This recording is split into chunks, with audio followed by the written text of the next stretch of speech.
Welcome to The Real Photo Show. My guest today is Pia-Paulina Guilmoth, and we recorded at the 2026 Chica Review, which concluded back in March, and there will be many more recordings coming out from the fantastic attendees at that event.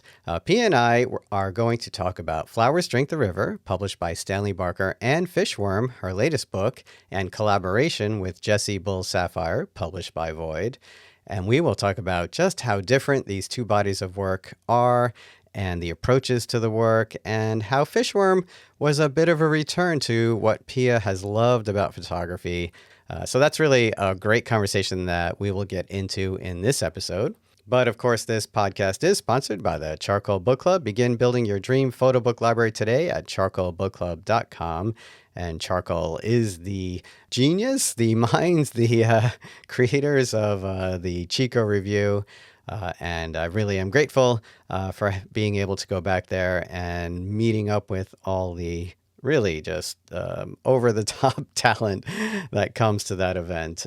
And just a quick example of one of the reasons why I love going to Chico Review each year is last night I was at Picture House, the Small Darkroom, listening to Andrea Modica talk about her new book, Italian Stories, published by Léa Terrier and Gianluca and Gianmarco Gambarini. And I was there with Tim Carpenter and Odette England. And Odette has a new book, Isn't X Beautiful, which I have read, and it is fantastic. And she will be on the show coming up very soon. But also, she has a book signing at the LA Book Fair, which is very soon.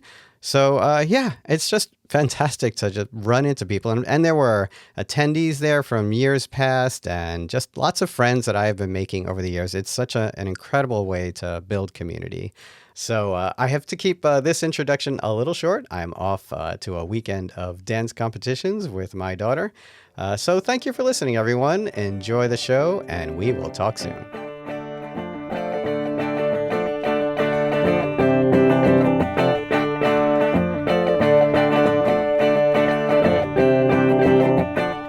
Thanks for joining me. Hey, Michael. Thanks for having me. All right. So we're here at Chico. You're my first recording here at Chico. And we're in this like incredible space. It's called the Stone House, and it's like a private dining room. And so, yeah, we were both here last year. And is that when Flowers Drink the River came out, the book? That came out in... So, I mean, I guess that would have been 2024. Yeah, yep. Like the end of 2024. Right. So 4 months before this thing, kind of 5 months maybe. And so, I wanted to record with you about that book, and it just didn't happen, and then then we all got busy. So we'll catch up with that, and then you have a new book which we'll catch up with as well. But why don't you just tell us how you get started in all of this? Because a big part of your story with Flowers Drink the River is where you grow up and the kind of place that is. And so I'm curious to know how you get into the arts. Yeah.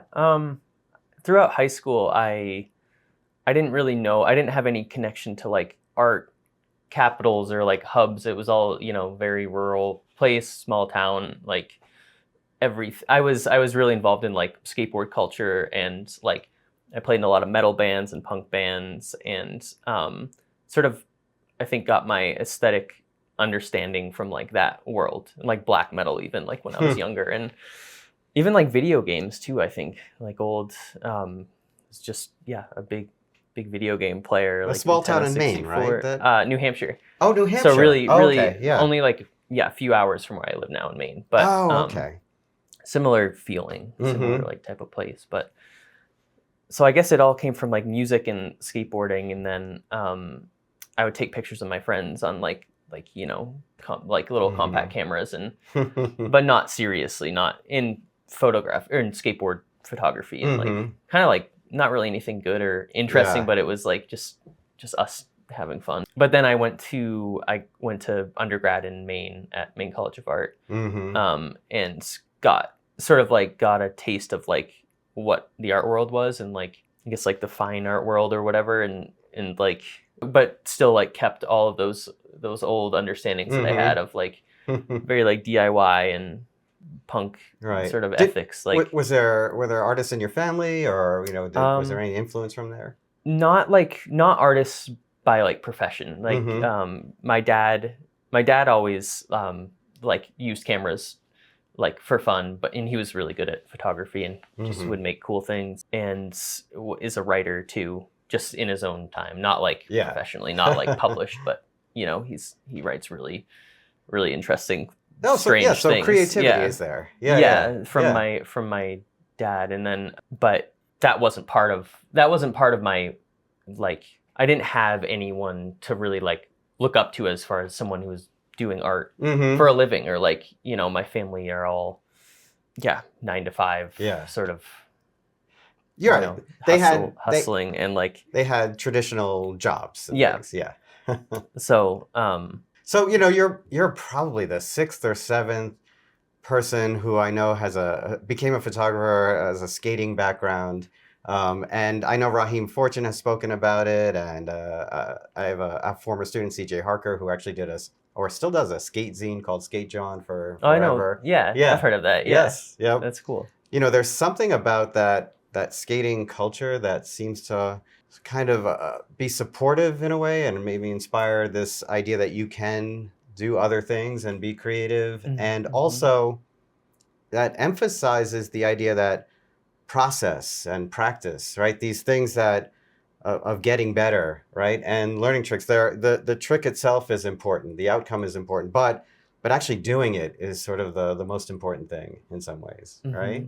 Does that resonate with you? That idea that like if you didn't love doing it, then you wouldn't be able to keep doing it.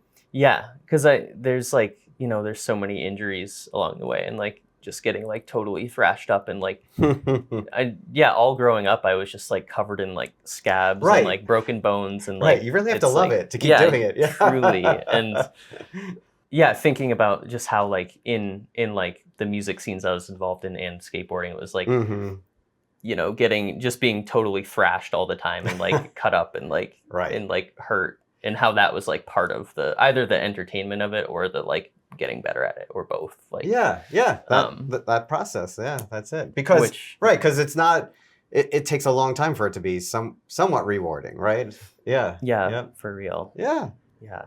And then so high school is where it starts basically, right? And then where do you go to school? So I went to school at Maine College of Art for undergrad and studied photography there. So that at that point it was intentional. Like at that point I didn't really even apply with photographs. I don't even remember what I applied with. It was like, it had a really high acceptance rate too. So I don't know if I got in because of my work, I had no other options though, because I was like, you know, I was so bad in high school, and I did so bad, failed so many classes, and didn't really have like another option besides like going to art school. It was like something I just had to fall back onto. So that was sort of where I got a taste for like, do you start feeling some inspiration there? You're exposed to other photographers that really, you know, start to influence what you want to do?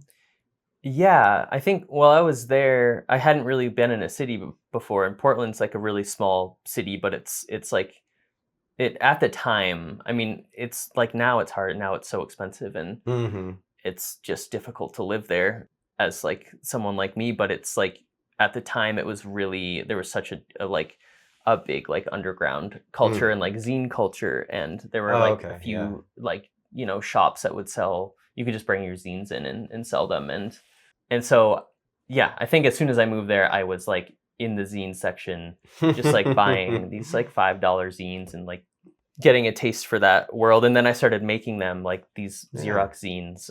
That was my first publication. Like exposure. You know, that is like a kind of punk form of photography, right? Especially when zines first came out.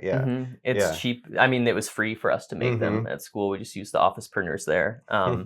And I would scan film and print it, or use like found photographs, and just make these like pretty like conceptually loose zines. Like they were just like all about like, you know, I hadn't really even at that time thought about like how images connect in a sequence in a book. It was just sort of like throwing a bunch of shit together and like seeing what happened. And yeah, so Well, that that's was my interesting because first. now I'm seeing the roots maybe of Fishworm, your latest book, right? Like, Yeah, yeah, Fishworm. yeah. Fishworm was actually like revisiting, because I've always sort of maintained like that practice, but I've never used it I've never published it, Mm-hmm. say with like Stanley Barker, or it's always just been something that I've Right. continuously done like on the side just for fun, like to have in Yeah. my studio.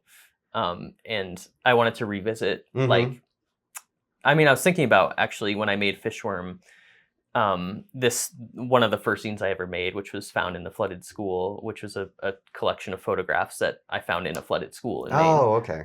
It's a zine I did with my partner, my girlfriend Jesse Bull Saffire, Mm-hmm. and it's a really thick book. It feels like a phone book, soft cover, very like flimsy. It smells like a phone Like book too. Xerox It's like, or like, yeah, it's yeah, made yeah, on yeah, that ink. recycled matte, like Uh-huh. very like thin paper.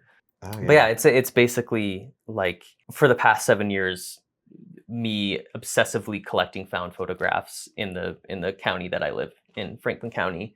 Photographs that I've found in like abandoned schools, abandoned houses down the street, like trash piles, like Mm-hmm. some guy who ran for Senate in like locally in our county, his like he had this massive like gay porn collection that he had thrown away. He was doing like an estate clean out, Oh, wow. and he gave me permission to just Oh, take it that's for fantastic. Jesse and I to take it. And so we Yeah. like have all this weird like independently released like produced porn, like Mm-hmm. these like old zines, and we like sort of added that into the mix. And there's like scans from like local like church pamphlets even in there. And it's kind of like there's no it's a book where I could almost see like images being like like the sequence being randomly generated, Mm-hmm. because there's just so much, and it's so much noise and so much action in the book, that the Yeah. sequence was sort of like, we sequenced it for a long time, but But there's it still, was, you like feel a randomness to that yeah, because of the imagery and the way it's collected from different places, right? right. What's interesting to me about that is you were so methodical with flowers, and it was a very sort of present and time-consuming project, right? Work where, I mean, you were literally like making friends with deer, Hmm. right? And this sounds a bit more like the roots of your photography when you were photographing your friends and when you were photographing, I think, demolition derbies you mentioned Hmm. in a Vogue Hmm. article, where there was a bit of immediacy to that, but also a bit of chaos to that idea. And it Hmm. sounds like this sounds almost full circle in some ways. Yeah, it is Yeah. full circle. This is like, I think this way of working Fishworm is like the opposite of flowers, where flowers it's all 4x5. It's all like photographs that have taken, up to like multiple hours, Mm-hmm. each to make, because it's like setting up the photograph, and like I'm dealing with either wildlife or nature, waiting for things to change in front of the camera. And it's like, just, yeah, it's a very time consuming process to It's make a single It's photograph. such a time-based book because it's dependent on weather and light and nature doing something and animals doing something, and right. And so Yeah. it takes an incredible amount of patience to do that kind of work. And on top of that, you're working with a 4x5, which Yeah. is patience in its own right. Yeah. Yeah. Yeah. Like often like pretty frustratingly. So like, and I think like, I guess my last two books, like Flowers Drink the River and At Night Gardens Grow, were all 4x5. And Hmm. I think like that whole period of my life, like those 4 years, like those two projects were they carried me through those like 4 or 5 years maybe. And I think after Flowers came out, I like had this like I felt like so stir crazy. Like I needed my art practice to like mimic this, like the energy that I had Hmm. again, and just like the excitement that I had. And I think that like Fishworm was the way for me to like get that like chaotic energy out. Well, so was And yeah, flowers in its own way. Flowers was also reflective of the energy you had at the time, yeah, right? yeah. Flowers covers a period of the start of your gender transition, and you have this in the Vogue article. You talk about people think about hormone therapy as this sort of physical exterior transformation, and Mm-hmm. they don't think about the interior transformation. And you talk about having that interior landscape change within Mm-hmm. you, and through that there's this I think hopefulness that you have when you start that process, right? Mm-hmm. And Mm-hmm. then I think connecting it to nature is also an act of resilience. It's like it's your friends are in the photos, and I think the way you show nature and show people in the photos who are sort of responding and interacting, and there's this real convergence, right, with nature. Mm-hmm.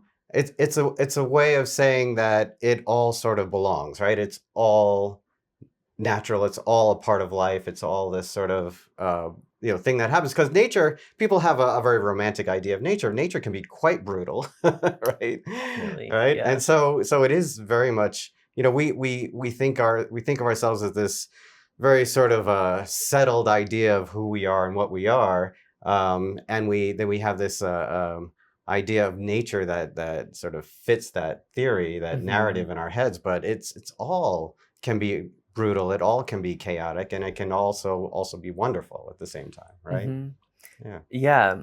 I mean, I think that, yeah, and I don't, when I was making flowers, I don't think I was thinking about anything really. Like, I Mm-hmm. don't think I was like trying to conceptualize anything. And I don't think I ever really do that when I make photographs, or, Mm-hmm. I'm never like, oh, I want this photograph to be about this, or like this work to be about, this, or Yeah, investigate yeah. this. It's always just like, I'm just like living my life, and like the photographs are are the result of me like needing an escape Mm-hmm. from my daily life. And like, and it's like, it's not all like, not in a negative way even. It's like Mm-hmm. a, like, I just want to go do something that's like fun and gives me like a release, Yeah. it's like Yeah.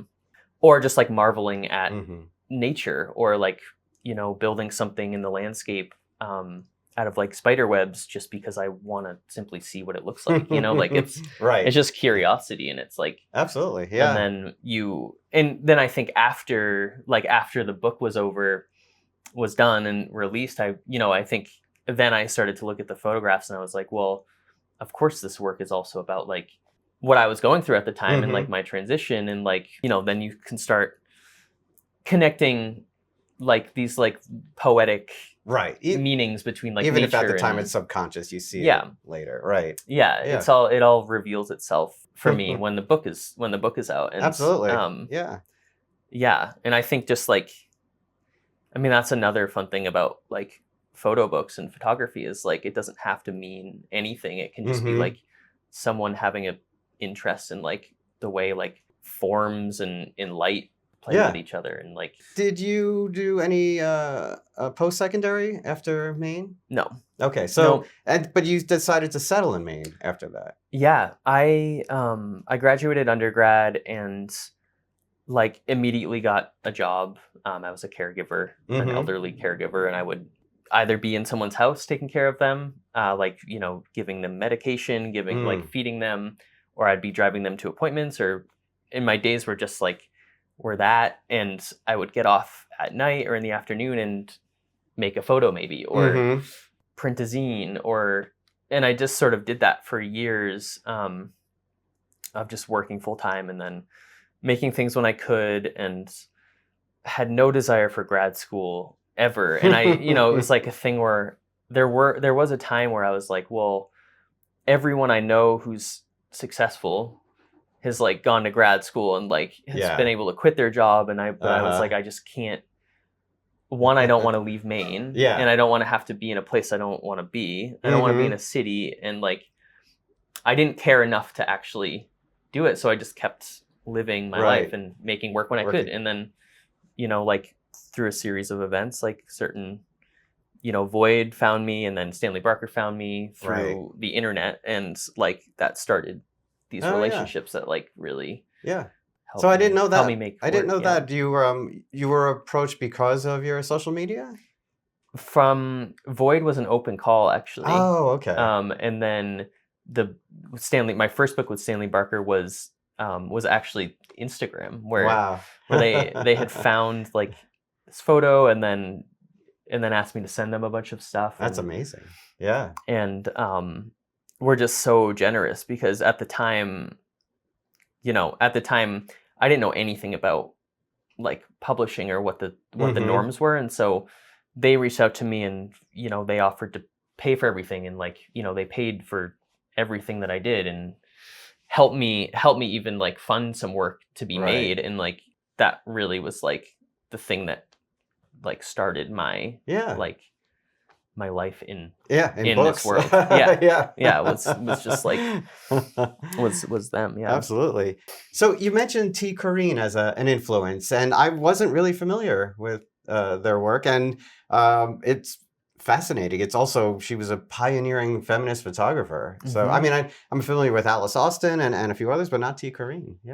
I found her book at a yard sale. Oh my God, I'm thinking like my brain is so connected to me, and I can't even at a book fair. Oh, okay. I can't remember if it was Paris Photo or something, but a yard sale would have also been great. That would have been really surprising.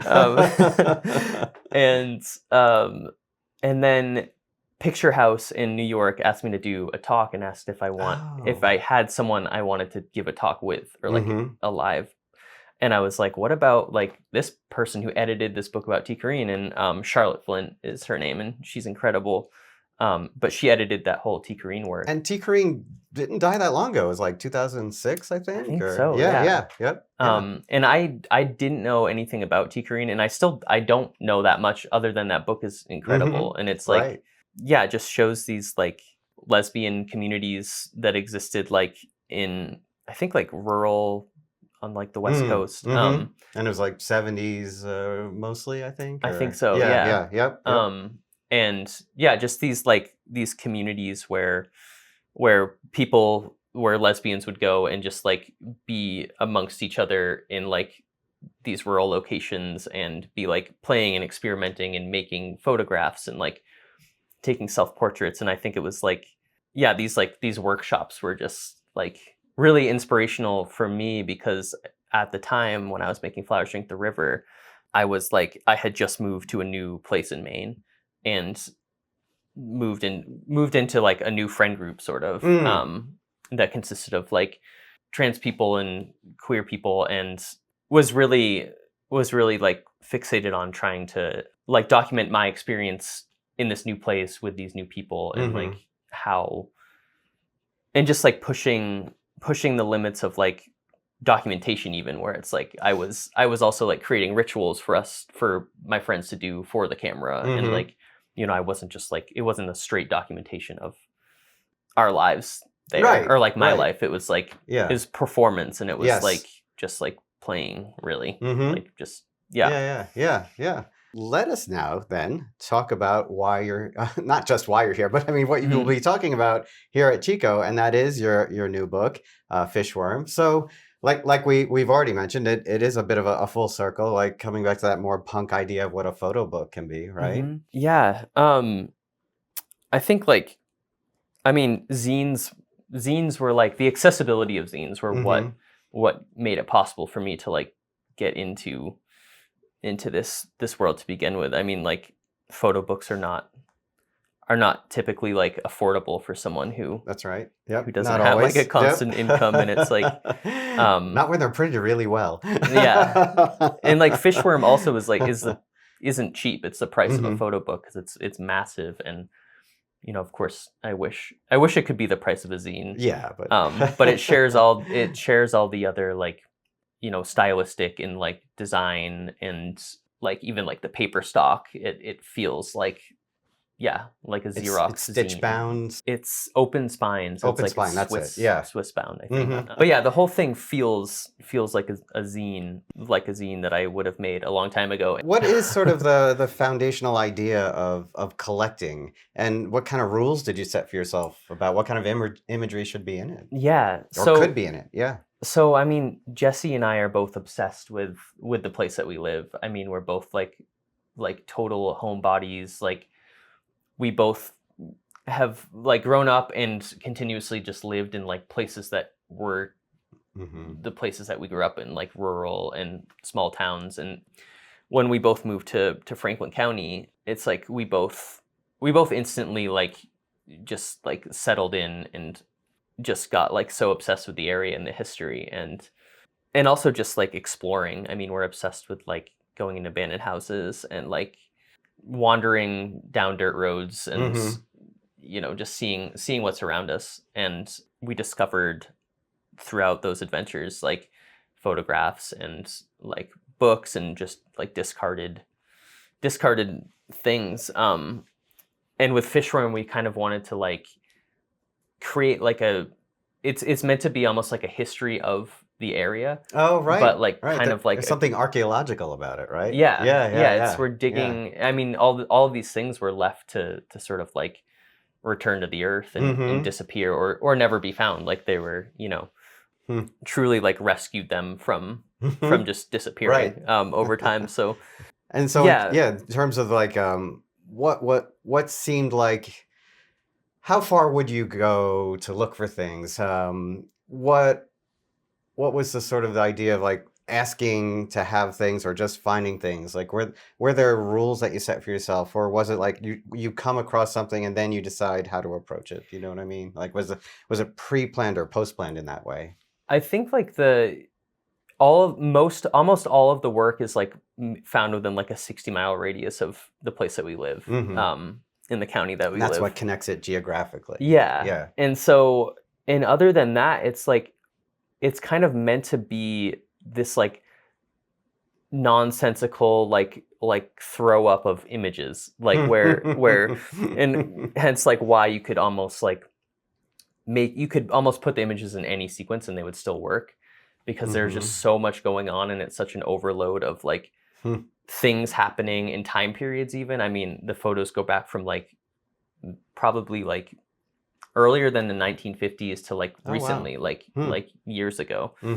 And the idea was to like run it through a Xerox so that you sort of like erased time in a way where it's like, you know, you're not looking at the colors in the photograph, you're not looking at the way that the, you know, highlights or like shadows look. You're just, it all looks like it's from the same source because of this this like Xerox intervention. It's that Family of Man style of like making everything look the same in the show.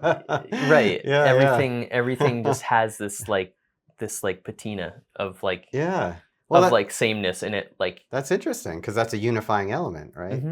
It erases this idea of time and like it erases like nostalgia in a way too. I mean, the book still feels nostalgic, but it like, I think with a lot of found photography projects, I get hung up on this like over sentimental like nostalgic thing that like of course it's like an addicting feeling. Like when we see old family photographs, it's like it is a great feeling, but I didn't want that in this book. And it's an endorphin.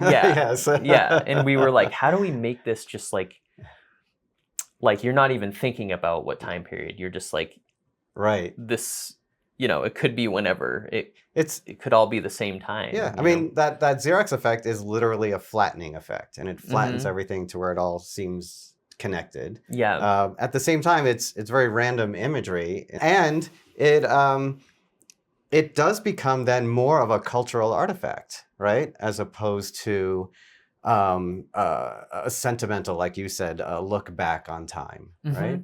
Because we don't even necessarily want someone, I mean, we definitely don't want someone from our town to see it and think that we're trying to like tell the history of a place. Like I think that's kind of the opposite. It's like we're just, you know, our experience in this place that we live is very like, we are the like the 0.001% in the place that we live of like, our town's only like 1,000 people.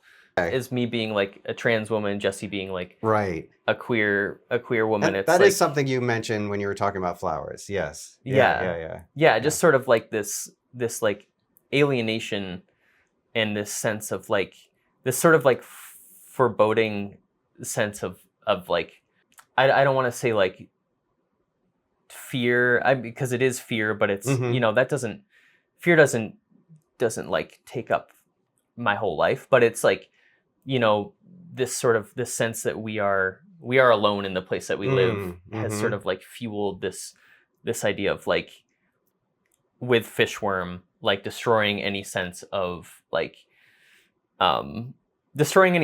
place or time or like meaning, in a way where it's just like we're just gonna like take everything we find and just like step all over it and like make it as ridiculous as possible. And you know, in some ways, I see a connection back to flowers because of the tie-in to just how not necessarily random. I think I'm overstating the random idea. It's the fact that there may be a plan, but we may not be able to see it, and that's in the nature of flowers, I think, right? Like the way you interact with nature, to be patient and wait for things to happen, you know, speaks to the idea that, you know, this might seem random, but it's also very well planned, right? And the things that happen in nature can seem rather random, but you were very methodical and careful about how that was planned as well. So I actually see that tie-in together, right? It's an overall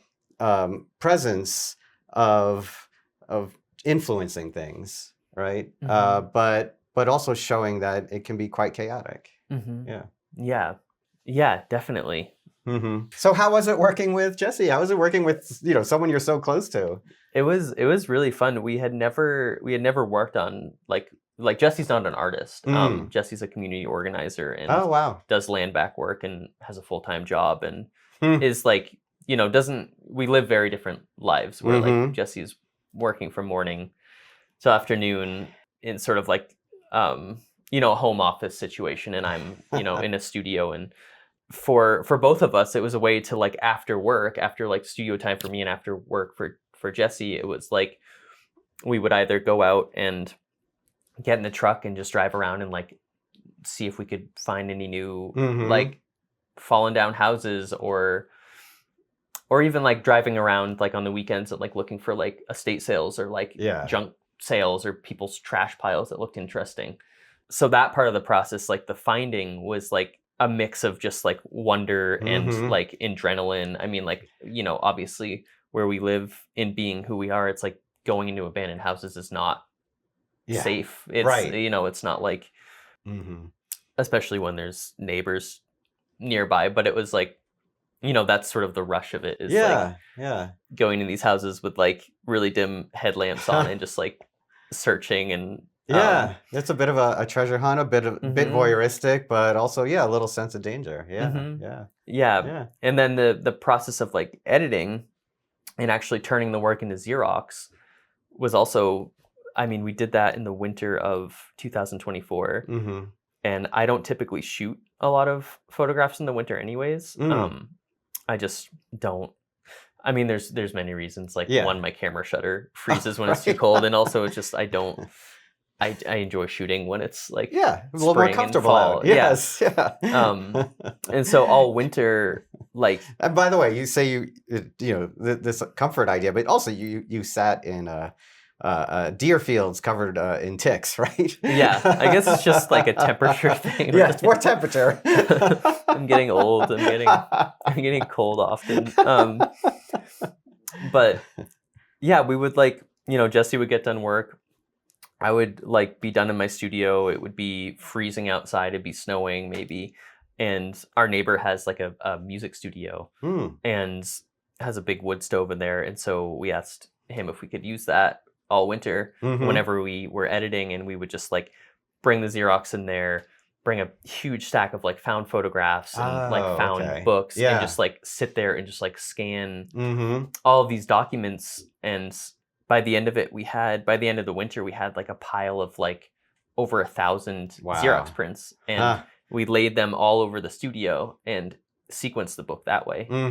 So we would just like find pairs, and Jesse had never sequenced a book either. And so I was just like, you know, I think at first she was like, well, like, what do you like look for when you're making a pair of images? And like, what do you like, what should I be like thinking about? And I was just like, you know, my method is just like, you just like do what your heart tells you. Like there's no like, like sometimes I'm looking for like shapes that make sense in Right, pairs. Or right. sometimes I'm looking for like Object you know, meaning kind yeah, of ideas. Yeah. and like yeah. people's mannerisms and like, and so I just sort of was like, you could either look for things like that or just like do whatever, like Yeah. just like, and so we both just ended up throughout the winter just making image pairs, and we would compare them, and we would like critique each other and be Right. like, well, I think this should go there, and Yeah. but yeah. it's like It's a perfect winter project, right? it was amazing. Yeah, It was like warm in there from the wood stove. It was like, we would like sometimes like make like hot cider or just like drink beers or just like listen to music really loud. It was quite awesome. nice. Yeah, we had a lot of fun. Yeah.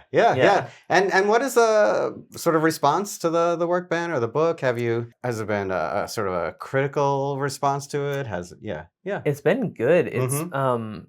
It's so different from my last two books that I think, which is a risk. It seems always, like it's right? been exciting for people, and it's gotten a lot of good response from like on the charcoal list and like just like different news outlets, like The Guardian just did a thing. And I don't know, like whatever that means, like it seems like people are interested in it. That's excellent. Yeah.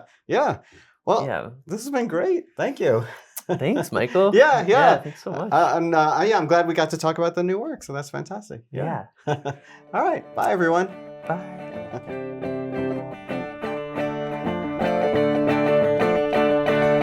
Real Photo Show is produced by me, Michael Chovan-Dalton. Music by Matteo Chovan-Dalton and Jim Raimundo. If you like the show, please rate and review with all the stars on your listening platform.